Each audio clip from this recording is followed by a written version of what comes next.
আসসালামু আলাইকুম। সিলেট টেস্টের দ্বিতীয় দিন শেষে বাংলাদেশ আসলেই সুবিধাজনক অবস্থানে আছে।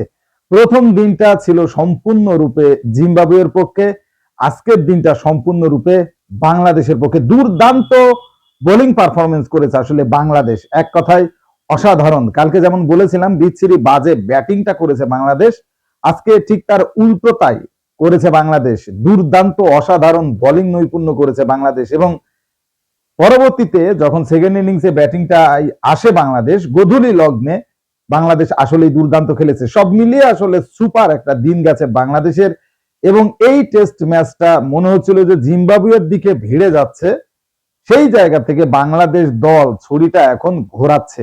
এইটা হলো সব থেকে বড় ব্যাপার। তবে এই টেস্টের সিলেট টেস্টের ফলাফল কোন দিকে যাবে সেটা আগামীকালই নিশ্চিত হয়ে যাবে, কারণ সেকেন্ড ইনিংসে বাংলাদেশের ব্যাটিং এর উপরেই আসলে মূলত অনেক কিছু নির্ভর করছে। ভালো হয়েছে, সন্তুষ্টি আছে, কিন্তু আত্মতুষ্টির জায়গাটা ধরে রেখে আরো ভালো কিছু করতে হবে বাংলাদেশের, যদি এই টেস্ট ম্যাচ বাংলাদেশ দল জিততে চায়।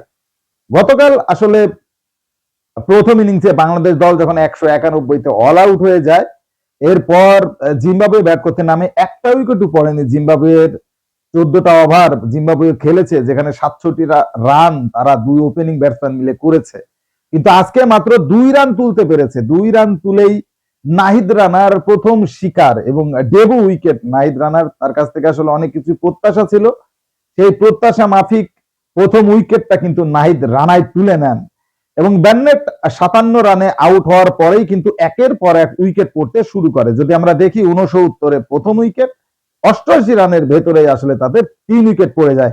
তারপরে আবার কিন্তু একটা ভালো পার্টনারশিপ হয়, তারপরে 177 পর্যন্ত চলে যায় তারা 5 উইকেট হারিয়ে এবং একটা পর্যায়ে 223-এ কিন্তু 8 উইকেট ফেল দিয়েছিল বাংলাদেশের বোলাররা।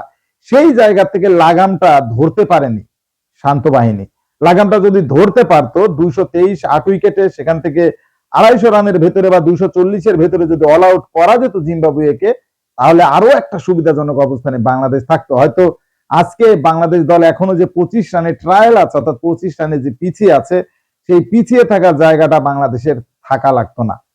যাই হোক, শেষ পর্যন্ত আসলে সেটা হয়নি। শেষ পর্যন্ত জিম্বাবুয়ে 273 রানের অল আউট হয়ে যায় এবং 273 রান যখন তারা অল আউট হয়, 82 রানে পিছিয়ে থাকে বাংলাদেশ। মনে হচ্ছিল কি হয় না হয়, আজকেই কি দুটো তিনটে উইকেট পড়ে যায়, এই 82 রান করতে পারবে কিনা বাংলাদেশ। আজকের ভেতরে অনেক প্রশ্নই ছিল, সব প্রশ্নেরই উত্তর আসলে বাংলাদেশের ব্যাটসম্যানরা দিয়েছে। তবে বোলারদের কথাটা আগে একটু বলে নেই। নাহিদ রানার কথা বলছিলাম, দুর্দান্ত বোলিং করেছে নাহিদ রানা।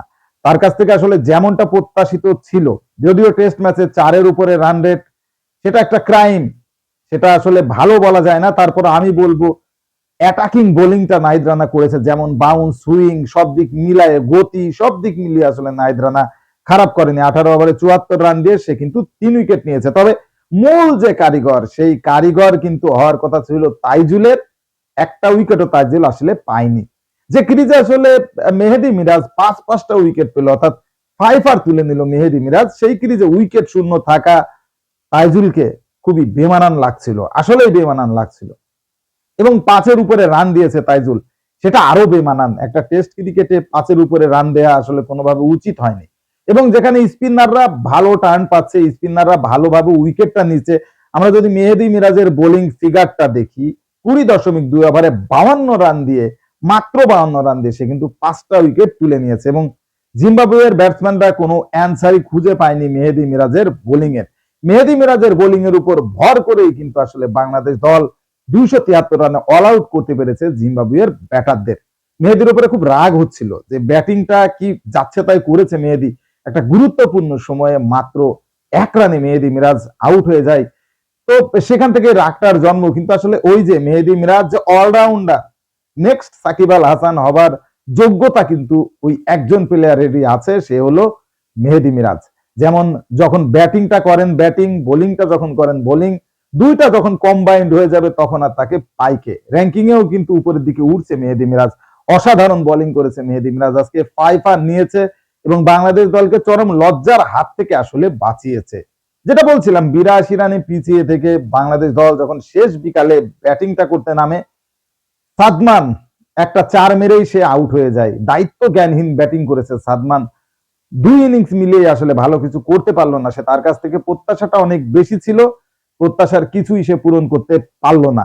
13 রানে প্রথম উইকেটের পতন ঘটার পরেই দুরু দুরু কাঁপুনি শুরু হচ্ছিল, মনে হচ্ছিল আবার মনে হয় সেই একের পর এক উইকেট যাবে, আসবে যাবে, আজকেই বোধহয় 4-5টা উইকেট পড়ে যাবে। প্রথম ইনিংসে আসলে ব্যাটিংটা একটু চেঞ্জ হয়েছে, সরি ফার্স্ট ডাউনে ব্যাটিংটা একটু চেঞ্জ হয়েছে। আজকে নেমেছে মমিনুল। মমিনুল মাটি আঁকড়ে দাঁড়িয়ে আছে শেষ পর্যন্ত। মমিনুল এবং জয় দুজনে মিলেই আনবিটেন 44 রানের একটা অসাধারণ পার্টনারশিপ করেছে। এই পার্টনারশিপটার অনেক গুরুত্ব ভাই, অনেক গুরুত্ব। এই ম্যাচটাকে বাঁচানোর জন্য এই পার্টনারশিপের গুরুত্ব অনেক বেশি। আগামীকাল যখন বাংলাদেশ দল ব্যাটিংটা করতে নামবে, মাত্র 25 রানে পিছিয়ে আছে, 9টা উইকেট হাতে আছে। আজকে যদি 3টে বা 4টে উইকেট পড়ে যেত বা 2টো পড়ে যেত, তখন মানসিকতাটা কি হতো? আপনি দর্শক হিসাবে আপনার মানসিকতাটা কোন জায়গায় যেত? সেই জায়গা থেকে মমিনুল এবং জয়কে অসাধারণ ব্যাটিংটা করার জন্য ধন্যবাদ। জয় 42 বলে 28 রানে নট আউট এবং মমিনুল শেষ পর্যন্ত 26 বলে 15 রানে নট আউট। যেখানে 13 রানে 1 উইকেট পড়েছিল, ওইখান থেকে বাংলাদেশ দল চলে যায় 57 রান পর্যন্ত। অসাধারণ টেম্পারমেন্ট দেখিয়েছে দুজনেই। তারা আসলে চেয়েছে বাজে বলটাকে হিট করতে এবং ভালো বলটাকে সমীহ করতে করে খেলতে, যেটা আসলে টেস্ট ক্রিকেটে দরকার। এই জিনিসটাই আসলে মিসিং ছিল বাংলাদেশের প্রথম ম্যাচে। এত হুডুবুডু করার কোনো যৌক্তিকতাই ছিল না, কারণ দেখে শুনে খেলতে হবে। 5 দিনের ম্যাচ এবং এই টেস্ট ম্যাচটা কিন্তু এখন এক কথায় জমে ক্ষীর। প্রথম দিনটা জিম্বাবুয়ের, দ্বিতীয় দিনটা বাংলাদেশের। আগামীকালকের দিনটা কিন্তু জিম্বাবুয়েরই হওয়ার কথা। সেই জায়গা থেকে আমরা যদি জিম্বাবুয়ের কাছ থেকে ছিনিয়ে নিতে পারি, আমাদের দিনটা যদি করে নিতে পারি কালকে, তাহলেই এই টেস্টের জয়টা কিন্তু আমরা দেখতে পাবো এবং জয়ের খুব কাছাকাছি পৌঁছে যাব। আমি আগেই বললাম যে এই টেস্ট ম্যাচের ফলাফল আগামীকাল নিশ্চিত হয়ে যাবে। তবে একটা কথা আপনাদেরকে বলতে পারি, যে অবস্থা, তাতে করে এই টেস্ট ম্যাচ ড্র হওয়ার কোনো সুযোগই নাই। এবং তার থেকেও বড় ব্যাপার যেটা বলতে চাই, সেটা হলো এই টেস্ট ম্যাচ আসলে এমন একটা পর্যায়ে গড়াচ্ছে যেখানে স্পিনারদের বড় ভূমিকা থাকছে। এই জায়গায় বাংলাদেশ কিন্তু এগিয়ে আছে, কারণ বাংলাদেশ 200 থেকে 250 রানের লিড যদি দিতে পারে, অর্থাৎ এই যে 25 রানে বাংলাদেশ পিছিয়ে আছে, এইটা করার পর যদি 200-250 রানের লিড যদি দিতে পারে, আমি চাইবো অন্তত পক্ষে 250 রানের লিডও যদি দিতে পারে, টার্গেটও যদি দিতে পারে জিম্বাবুয়ের, আমার কাছে মনে হয় সেই রানটা জিম্বাবুয়ের চেস করা পসিবল হবে না, হবে না, হবে না। কারণ চতুর্থ দিনের সিরিজ, এটা ডিফিকাল্ট হবে। যেভাবে মেহেদী মিরাজ আজকে বোলিংটা করেছে, তাইজুলের বলটা যদি একটু ঘোরে, নাহিদ রানার বোলিংটা যদি, সুইংটা যদি আরেকটু ঘোরে, আরেকটু ভালো হয়, তাহলে পারে কিন্তু জিম্বাবুয়ের উত্তর থাকবে না। জিম্বাবুয়ের এই ম্যাচ হারার সমূহ চান্স আছে। এই জন্য আগামীকাল আমাদেরকে অবশ্যই রান করতে হবে। সে দ্রুত করি আর আস্তে আস্তে করি, আমাদেরকে রান তুলে ফেলতে হবে। অ্যাটলিস্ট 250 রানের টার্গেটটা সেট আপ করতে হবে জিম্বাবুয়ের বিপক্ষে জিততে গেলে। আপনার মূল্যবান মতামত কমেন্টসে জানান। স্পোর্টসের সর্বশেষ আপডেট জানতে স্পোর্টস পেওয়ার চ্যানেলটি এক্ষুনি সাবস্ক্রাইব করে বেল আইকন বাজিয়ে দিন। ধন্যবাদ।